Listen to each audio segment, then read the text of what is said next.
Welcome back to chemistry अड्डा दोस्तों। आज साइंस डोज 4 में हम लोग क्लोरीन सेफ्टी के ऊपर चर्चा करेंगे। क्लोरीन की कुछ प्रॉपर्टीज, कितना खतरनाक हो सकता है, क्या क्या उसके एप्लीकेशंस हैं, कहाँ कहाँ उसके यूजेज हैं और किस तरह से क्लोरीन की सेफ्टी हम लोग रख सकते हैं, क्लोरीन से अपने आप को बचा सकते हैं, क्या क्या फर्स्ट एड हो सकते हैं, उन सारी चीज़ों को हम लोग देखेंगे। बहुत ज़्यादा एप्लीकेशन है दोस्तों इसका। हमारे डे टू डे लाइफ में इसकी बहुत ही अहम भूमिका होती है। हम जो पानी इस्तेमाल कर रहे हैं उसमें क्लोरीन का ट्रीटमेंट से हम लोग पानी को साफ कर रहे हैं। हम जो दवाइयाँ खा रहे हैं उसमें क्लोरीन का इस्तेमाल हो रहा है। एयर कंडीशन सिस्टम में हमारा क्लोरीन का इस्तेमाल हो रहा है। साथ ही साथ दोस्तों टेक्सटाइल और पेपर इंडस्ट्रीज में भी इसका इस्तेमाल हो रहा है। अलग अलग इसकी वैरायटी ऑफ यूजेस हैं। बट ये भी ध्यान देना चाहिए दोस्तों कि क्लोरीन बहुत ही खतरनाक गैस भी है। तो आज उसी पे हम लोग आज चर्चा करने वाले हैं कि किस तरह से इसका स्टोरेज, किस तरह से इसका हैंडलिंग करते हैं, किस तरह से इससे बच सकते हैं। तो आइए दोस्तों शुरुआत करते हैं अपने लेक्चर की। तो क्लोरीन दोस्तों पूरे मैनकाइंड का एक सबसे अच्छा दोस्त माना जाता है। जिस तरह से कुछ माइक्रो ऑर्गेनिजम्स हमारे दोस्त होते हैं और कुछ माइक्रो ऑर्गेनिजम्स हमारे दुश्मन हैं। जैसे कि एग्जांपल से हम लोग समझते हैं कि लैक्टोबैसिलस बैक्टीरिया दूध से दही बनने में हेल्प करता है, तो वो हमारा एक अच्छा दोस्त हुआ। वो माइक्रो ऑर्गेनिज्म हमारा एक अच्छा दोस्त हुआ। लेकिन अगर हम डिजीज काउजिंग बैक्टीरिया की बात करें या फिर वायरस की बात करें या फंगल इन्फेक्शंस जिनकी वजह से होता है, फंगस के कारण उसकी बात करें, तो वो हमारे लिए दुश्मन है क्योंकि वो बीमारियां फैला रहे हैं। उसी तरह से अगर हम एजोटोबैक्टर की बात करें, जो कि लिग्यूमिनस जो पेड़ पौधे होते हैं उनमें वो पाया जाता है, तो वो क्या करते हैं, जो एटमॉस्फेरिक नाइट्रोजन है उसको नाइट्रोजन के यूजुअल कंपाउंड्स में कन्वर्ट कर देता है, जिससे कि वो पेड़ पौधे उसको आसानी से ऑब्जर्व कर पाते हैं। तो वो हमारा अच्छा दोस्त हुआ, वो माइक्रोजन हमारा अच्छा दोस्त हुआ। उसी तरह से क्लोरीन भी हमारा एक अच्छा बेस्ट फ्रेंड है, लेकिन वो एक बहुत ही बुरा मास्टर है, क्योंकि बहुत ज़्यादा टॉक्सिक भी है और हजार्डस भी है। और यह हम कल्पना कर भी नहीं सकते हैं कि क्लोरीन के बिना हमारा ज़िंदगी चल जाएगा, क्योंकि क्लोरीन की बहुत सारे एप्लीकेशन है दोस्तों। तो हमें इसका यूज भी करना है और इसके जो सेफ्टी प्रिकॉशंस है उसे भी फॉलो करना है। तो आज उसी को देखते हैं दोस्तों कि क्या क्या सेफ्टी प्रिकॉशंस हो सकते हैं, और बेसिकली इसके पहले हम लोग देखेंगे कि इसके क्या क्या प्रॉपर्टीज हो सकते हैं, देन हम इसके सेफ्टी प्रिकॉशंस को देखेंगे। तो दोस्तों आज हम लोग अपने दिमाग में यह कीवर्ड इस्तेमाल कर लें कि कभी भी किसी भी व्यक्ति को हम लोग क्लोरीन से सफर होने नहीं देंगे। आज इस लेक्चर में सारी जानकारी लेने के बाद आप इतने सक्षम हो जाएंगे कि क्लोरीन से खुद का भी बचाव करेंगे और अपने जो रिलेटिव्स हैं उनका भी बचाव करेंगे जब जरूरत पड़ेगी तब। अब दोस्तों हम लोग कुछ क्लोरीन के एप्लीकेशंस को देख लेते हैं। क्लोरीन का इस्तेमाल एक वाइड रेंज ऑफ एरिया में देखने को मिलता है। वाटर प्यूरिफिकेशन में माइक्रो ऑर्गेनिम्स को किल करना हो तो हम लोग इसका इस्तेमाल करते हैं दोस्तों। नेचुरल कैलामिटीज में हम लोग उसको अगर क्लीन करना हो तो फिर हम क्लोरीन का इस्तेमाल करेंगे। पेपर और टेक्सटाइल इंडस्ट्रीज में ब्लीचिंग के लिए हम लोग इसका इस्तेमाल करते हैं दोस्तों। क्रॉप प्रोटेक्शन केमिकल्स में भी हम लोग क्लोरीन का इस्तेमाल करते हैं। फार्मास्यूटिकल कंपनी में केमिकल्स, अलग अलग तरह के केमिकल्स को प्रिपेयर करने में क्लोरीन का इस्तेमाल होता है। पीवीसी प्लास्टिक में भी हम लोग क्लोरीन का इस्तेमाल करते हैं। पॉलीविलाइल क्लोराइड नाम से ही हमें परिलक्षित हो रहा है कि कितना बड़ा इंपॉर्टेंस है क्लोरीन का। रेफ्रिजरेंट्स में फ्रियोन जो गैसेस होती हैं उनमें भी क्लोरीन का इस्तेमाल हो रहा है, वरना हमारा घर के जो एसी सिस्टम है वो काम ही नहीं करता। इंडस्ट्रियल सॉल्वेंट के रूप में हम लोग इस्तेमाल कर रहे हैं क्लोरीन का। और कूलिंग वाटर का जो मोस्ट जो पावर प्लांट्स होते हैं उनमें कूलिंग वाटर जो होती है उसको ट्रीट करने के लिए हम लोग क्लोरीन का इस्तेमाल कर रहे हैं, ताकि जो स्केल फॉर्मेशन है वो ना हो। और क्योंकि सारे माइक्रोऑर्गेनिज्म मर जाएंगे तो किस तरह का अलग अलग ग्रोथ नहीं देखने को मिलेगा, और किस तरह का और भी जो डिसएडवांटेज होते हैं वो हमें देखने को नहीं मिलेगा। रॉकेट फ्यूल के रूप में बुलेट प्रूफ वेस्ट बनाने में भी हम लोग इसका इस्तेमाल करते हैं दोस्तों। ये सारे जो वाइड रेंज ऑफ एप्लीकेशंस आप देख रहे हैं बहुत ही ज़्यादा अहम भूमिका निभाते हैं हमारे डे टू डे लाइफ में और हमारी जो चीज़ें जो हम इस्तेमाल करते हैं उसमें। अब ये दोस्तों अब हम समझते हैं कि इसकी क्या क्या प्रॉपर्टीज हैं और कितना ये खतरनाक हो सकता है। तो दोस्तों ये हमारा physiological effect of various concentration of chlorine को रिप्रेजेंट कर रहा है। अगर हम लोग बात करें कि किसी भी इंसान की मौत कब हो जाती है, अगर वह ज़्यादा सघन मात्रा में डीप ब्रेथ कर ले, 1000 ppm से अधिक मात्रा में क्लोरीन क्लोरीन गैस को वो इनहेल कर ले तो उसकी जान जा सकती है। 40 से 60 ppm इनहेल करता है तो वो काफ़ी खतरनाक है। आधे से 1 घंटे के बीच में अगर वो 40 से 60 ppm इनहेल करता है तो वो काफ़ी ज़्यादा खतरनाक होगा उस व्यक्ति के लिए। मैक्सिमम जो परमिसिबल और एडमिसिबल अगर अमाउंट की बात करें क्लोरीन की, जिससे सीरियस इफेक्ट नहीं होते हैं 1 घंटों के लिए अगर बात करें तो 4 ppm देखा गया है। 4 ppm तक अगर 1 घंटे तक कोई व्यक्ति इनहेल कर रहा है तो वो सीरियस इफेक्ट नहीं शो करेगा। लेकिन अगर उससे ज़्यादा समय तक अगर उसके प्रेजेंस में रहता है तो फिर उसको इफेक्ट देखने को मिलता है। 1 ppm ऐसा है जिसमें अगर बहुत घंटे तक व्यक्ति रहता है एक्सपोजर में तो फिर वो पॉइजनिंग इफेक्ट और सिम्टम्स देखने को मिल जाता है। अगर हम 30 ppm क्लोरीन एक्सपोजर की बात करें दोस्तों, तो उस केस में क्या होगा, व्यक्ति का कफिंग देखने को मिलेगा। 15 ppm में व्यक्ति के गले में खराश आने लगेगी, इरिटेशन होने लगेगा, और 3.5 ppm में हमें यह इसकी गंध का डिटेक्ट होना हमें मालूम पड़ना शुरू हो जाएगा। तो दोस्तों क्लोरीन की प्रॉपर्टीज की बात करें दोस्तों, तो सबसे पहला जो प्रॉपर्टी है वह है एटॉमिक नंबर। 17 इसका एटॉमिक नंबर है। अगर इसके मास नंबर की बात करें दोस्तों, तो 35.5 इसका एवरेज एटॉमिक मास है। इसके दो आइसोटोप्स हैं, क्लोरीन 35 एंड क्लोरीन 37। इन दोनों का एवरेज ले लेंगे दोस्तों तो हमें एक एवरेज एटॉमिक मास देखने को मिलता है। इसका एक बहुत ही ज़्यादा कैरेक्टरिस्टिक स्मेल होता है। दूर से ही आपको इसकी गंध स्मेल आपको पता चल जाएगी, बहुत ही चोकिंग जैसा इसका स्मेल होता है।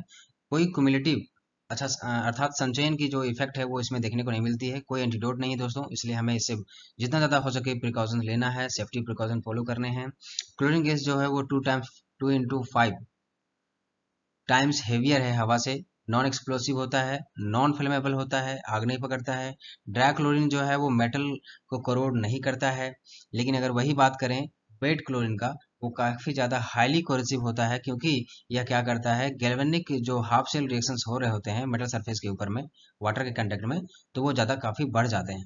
हाई रेट ऑफ रिएक्शंस देखने को मिलता है, जिसकी वजह से गैल्वेनिक रिएक्शन बहुत ही फास्ट होंगे और हमारा जो मेटल है वो करोड होना शुरू हो जाएगा। थोड़ी सी मात्रा में वो पानी में सोल्यूबल होता है हमारा क्लोरीन।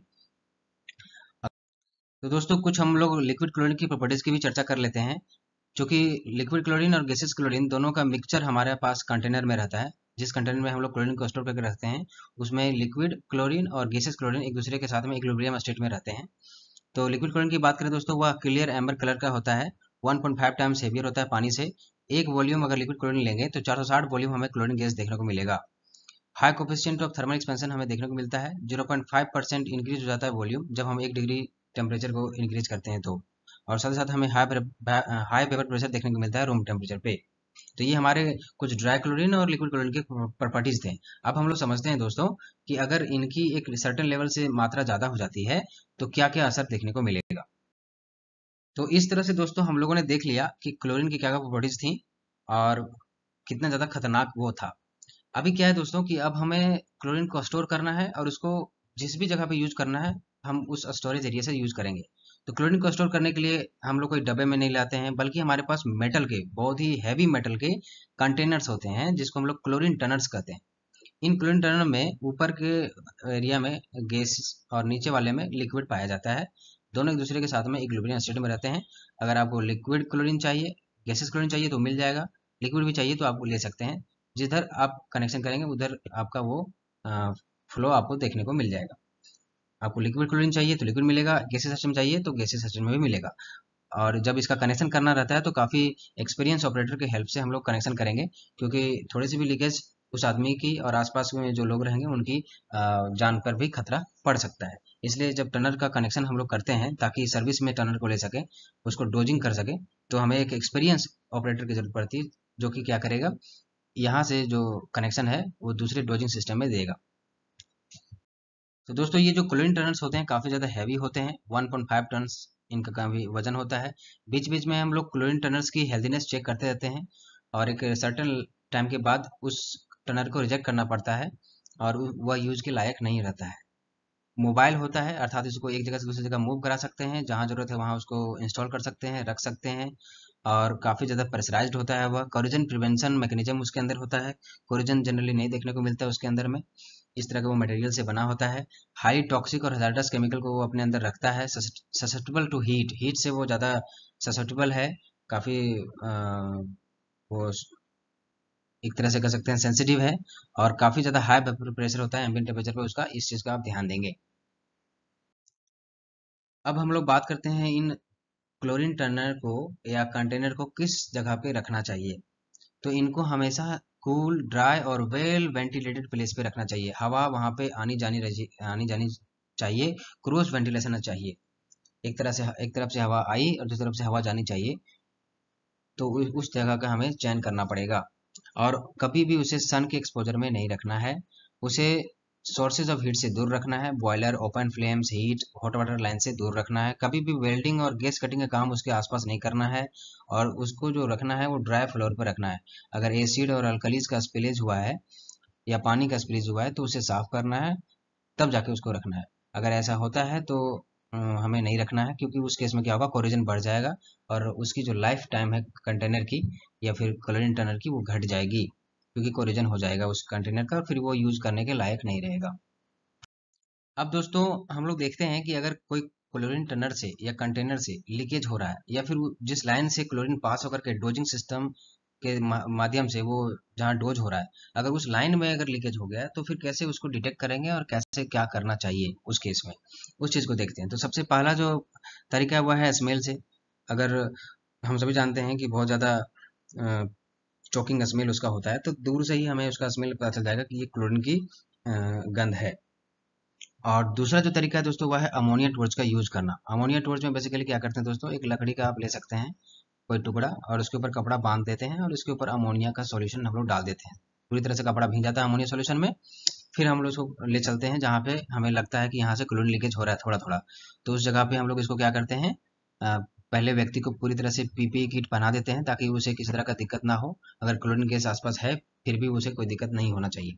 तो पीपीई किट पहन के व्यक्ति क्या करता है, इस अमोनिया जो सॉल्यूशन में डुबाया हुआ कपड़ा है लकड़ी के साथ में, उसे लेके जाता है जहाँ पे लीकेज हमें लग रहा है कि यहाँ से लीकेज हो सकता है। चारों तरफ इक्विपमेंट के आसपास रखेगा तो वह क्लोरीन से रिएक्ट करेगा। अगर क्लोरीन होगी तो अमोनिया क्लोरीन से रिएक्ट करेगा और यह NCl3 और HCl बनाएगा। तो NCl3 क्या होता है, येलो कलर का आपको फ्लेम देगा, जिससे हमें आइडिया मिल जाता है कि यहाँ से क्लोरीन लीकेज हो रहा है। तो इस चीज का आप हमेशा ध्यान देंगे। अगर अधिक मात्रा में क्लोरीन लीकेज हो रहा है तो उस केस में क्या करेंगे, इस चीज को आगे समझते हैं दोस्तों। तो व्यक्ति तो अगर अधिक मात्रा में क्लोरीन लीकेज हो रहा है दोस्तों, तो हर एक क्लोरीनेशन सिस्टम में एक लीक एब्जॉर्प्शन सिस्टम होता है। अगर क्लोरीन लीक करता है तो हर एक प्लांट में, हर एक जहाँ पे वो क्लोरीन टनल इंस्टॉल हुआ है वहाँ पे लीक एब्जॉर्प्शन सिस्टम होता है। वो क्या करता है, जैसे भी अगर जैसे ही क्लोरीन थोड़ी सी मात्रा लीक हुई तो वहाँ पे बहुत सारे सेंसर लगे होते हैं, क्लोरीन के सेंसर लगे होते हैं जो कि उसको डिटेक्ट कर लेते हैं और सेंसर उसको सिग्नल दे देता है उस सिस्टम को, और वो ऑटोमेटिकली वह क्लोरीन एब्जॉर्प्शन सिस्टम चालू जाता है। और बेसिकली हम लोग इसको कह रहे हैं एब्जॉर्प्शन सिस्टम, क्यों, क्योंकि वो उस पूरे क्लोरीन को एब्जॉर्ब करने वाला है। कैसे करेगा वो एब्जॉर्ब, वो तो by the help of caustic soda solution या मिल्क ऑफ लाइम या फिर सोडा एज सॉल्यूशन के माध्यम से वो सारा जो एब्जॉर्प्शन सिस्टम है वो सारा क्लोरीन को एब्जॉर्ब कर लेगा। तो ये हमारा कास्टिक है, क्लोरीन निकला, इसको एब्जॉर्ब कर दिया, KClO3 में कन्वर्ट कर दिया, KCl में बना दिया और वाटर बना दिया। इस तरह से हम लोग क्लोरीन से अच्छे से बच जाएंगे। तो इस चीज का आपने यूज देखा, हर एक जगह पे ये होता है। अब दोस्तों अगर ज़्यादा मात्रा में अगर हैवी क्लोरीन लीकेज हो गया है जिसको हम लोग नहीं रोक पा रहे हैं, हमारा लीक ऑब्जर्वेशन सिस्टम भी उसको अच्छे से नहीं कर पा रहा है, तो उस केस में क्या करेंगे कि सबसे पहले तो हम लोग वहां से भागेंगे। लेकिन भागेंगे किधर, इस चीज का हमें आंसर ढूंढना है कि भागेंगे कैसे। तो सपोज मान लेते हैं कि ये हमारा लीक ऑब्जर्वेशन लीक सोर्स है, यहाँ से लीकेज हो रहा है और इधर से हवाएं चल रही हैं। तो हवाएं चलेंगी दोस्तों तो इधर से ये इस क्लोरीन को उड़ा करके इस तरफ ले जाएगा। तो लगभग 45 डिग्री एंगल पर इसका एक्सपोजर बहुत ज्यादा देखने को मिलेगा। तो व्यक्ति सोचेगा कि इधर नहीं भागेंगे, इधर भागेंगे इसकी दिशा में, हवा की दिशा में, तो सारा हमें क्लोरीन सूंघना पड़ेगा। तो सोचेगा कि चलो इसके विपरीत भागते हैं, अपोजिट भागते हैं। तो अपोजिट भागने से क्या होगा कि उस केस में भी उसको कुछ ना कुछ क्लोरीन सूंघना ही पड़ेगा। तो सबसे बेस्ट ऑप्शन क्या है कि वो ना इधर भागे, ना हवा की दिशा में भागे, ना हवा के विपरीत दिशा में अपोजिट डायरेक्शन में भी ना भागे, बल्कि वो हमेशा परपेंडिकुलर डायरेक्शन में भागे। चाहे अपवार्ड हो चाहे डाउनवार्ड हो, हमेशा 90 डिग्री एंगल पे वो भागे। किसके दिशा में, विंड की दिशा में, हवा की दिशा में हमेशा 90 डिग्री पर अगर वो भागता है तो वो काफी ज्यादा बच जाएगा। दूसरा तरीका क्या है दोस्तों कि वो रूम में चला जाए, खिड़की दरवाजे बंद कर दे और अपने चेहरे पे नाक पे वेट टॉवेल रख ले। तो इससे क्या होगा कि बहुत ही कम मात्रा में वो क्लोरीन गैस को सूंघ पाएगा। तो दोस्तों आपको याद हो भोपाल में भी एक गैस त्रासदी हुआ था जिसमें बहुत सारे लोगों की जान गई थी, जानवरों की भी जान गई थी। उसमें जो गैस जिम्मेदार था हुआ था माइक, MIC, मिथाइल आइसोसाइनाइड। यह गैस बहुत ही जहरीला गैस है जिसमें व्यक्ति की तुरंत ही जान चली जाती है। यह जो है लीकेज वहाँ के एक इंडस्ट्री से, एक प्लांट से देखने को मिला था और किसी को खबर भी नहीं हुई थी। रातों रात व्यक्ति की मौत हो गई थी। बहुत ही दर्दनाक हादसा हुआ था हमारे इंडियन हिस्ट्री में। तो दोस्तों अगर कोई व्यक्ति क्लोरीन गैस को इनहेल कर लिया है तो उसके बहुत सारे सिम्टम्स हैं दोस्तों। सबसे पहली बात कि उसके रेस्पिरेटरी एक तरह के रेस्पिरेटरी इरिटेंट उसको देखने को मिलता है। आंखों में इरिटेशन होने लगती है, कफिंग और सांस लेने में दिक्कत होती है और रेस्टलेसनेस भी देखने को मिलती है। व्यक्ति अनकॉन्शियस हो जाता है और बेहोश हो जाता है, उसको किसी तरह का होश नहीं रहता, चल फिर नहीं पाता है वो। तो काफी ज्यादा खतरनाक गैस है, इससे हमें बच के रहना है, सेफ्टी प्रिकॉशन हमेशा लेना है। तो क्या क्या इसके फर्स्ट एड हो सकते हैं उस चीज को भी हम लोग देखते हैं दोस्तों। तो दोस्तों सबसे अगर जनरल प्रिकॉशंस की बात करें, सेफ्टी प्रिकॉशंस की, तो सबसे पहला है कि उस व्यक्ति को तुरंत उस कंटामिनेटेड एरिया से हटा देना है। उसके कपड़े को लूज करना है और अगर कपड़े में क्लोरीन लग गया है, चाहे गैस हो चाहे लिक्विड हो, तो उसे खोल के रख देना है, उसे नहला देना है और सेवरल वॉशिंग करना है। चेहरे पे मुंह पे सेवरल वॉशिंग करना है पानी से और उसे कंफर्टेबल पोजीशन में लेटा देना है और उसका माथा और जो पीठ है वो एलिवेटेड पोजीशन पर रहेगा, ऊंची जगह पे रहेगा। पेशेंट को हमेशा अगर ठंडा लग रहा है तो गर्म कपड़ा या कंबल देंगे। उसे कभी भी केमिकल न्यूट्रलाइजेशन नहीं करना चाहिए। हम लोग जनरली क्या करते हैं, अगर कोई व्यक्ति एसिड लिया है तो हम लोग बेस देकर के सोचेंगे कि न्यूट्रलाइज करते हैं। फिर अगर कोई बेस बेसिक सब्सटेंस लिया है और अगर चाहते हैं कि एसिड देकर के करते हैं, तो ठीक तो ऐसा नहीं हमें करना चाहिए। हमेशा हमें मेडिकल प्रिजर्वेशन, मेडिकल ऑब्जर्वेशन में रखना चाहिए व्यक्ति को, और तब अपने मन से कभी भी कुछ नहीं करना चाहिए। कभी भी उसे मुंह के माध्यम से कुछ भी खाने को नहीं देना चाहिए। अगर वो अनकॉन्शियस है, कॉन्शियस है तो फिर उसके लिए भी केस है, आगे हम लोग देखते हैं उस चीज को। और कभी भी हम लोग मेडिकेशन उसको नहीं देंगे, कुछ भी खाने पीने को या फिर कोई दवाइयाँ नहीं देंगे जब तक कि कोई इंस्ट्रक्शन हमें फिजिशियन से नहीं मिला हो। अगर दोस्तों वह माइल्ड इनहेलेशन किया है तो उसके गले में इरिटेशन देखने को मिलेगा, तो उस केस में हम हॉट कॉफी, चाय, मिल्क, बटर मिल्क या फिर गुड़ दे सकते हैं। अगर कफिंग हो रहा है तो स्टिमुलेंट या फिर कफ सिरप हम उसको दे सकते हैं। सांस लेने में दिक्कत हो रही है दोस्तों, तुरंत उसको ऑक्सीजन देंगे हम लोग। और अगर ज़्यादा सेवर इनहेलेशन हो गया है तो हम तुरंत उसको आर्टिफिशियल रेस्पिरेशन देंगे। अगर न, तुरंत मेडिकल सपोर्ट नहीं मिला तो आर्टिफिशियल रेस्पिरेशन देना पड़ेगा और जितना जल्दी हो सके ऑक्सीजन की व्यवस्था करनी पड़ेगी और मेडिकल अटेंशन हमें देना पड़ेगा। अगर वह आँख के कांटेक्ट में आ गया है क्लोरीन तो हम सेवरल वॉशिंग करेंगे आँख का, लगभग 15 मिनट से ऊपर हम लोग वॉशिंग करेंगे बहुत अधिक मात्रा में पानी से। स्किन के कांटेक्ट में आया है तो स्किन को भी हम लोग साबुन या पानी से थोरोली साफ करेंगे, हटाएंगे, कंटामिनेटेड क्लोथ्स को हटा देंगे और बॉडी को पूरी तरह से धो लेंगे।